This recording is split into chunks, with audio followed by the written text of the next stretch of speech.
சரிம்மா. சரி, இது அப்பா வந்து அம்மா அடிச்சாங்களா? எங்க அடிச்சாங்கடா? யார் அடிச்சது? தொம்மு தொம்முன்னு அடிச்சாங்களா? யாரு? மணி அப்பாவா? யார? அம்மா எங்க அம்மாவையா? அம்மா என்ன செய்தாங்க?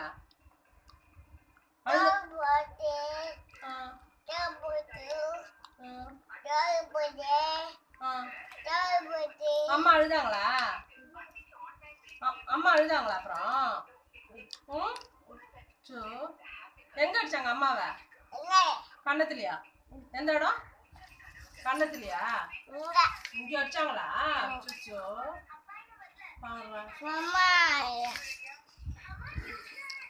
ஏன்டா அடிச்சாங்க? நீ அடிக்கலையா? போய் மணி அப்பா அடிக்கலையா? ஏன் அம்மா அடிச்சான்னு அடிக்கலையா? அடிச்சியா? ஓ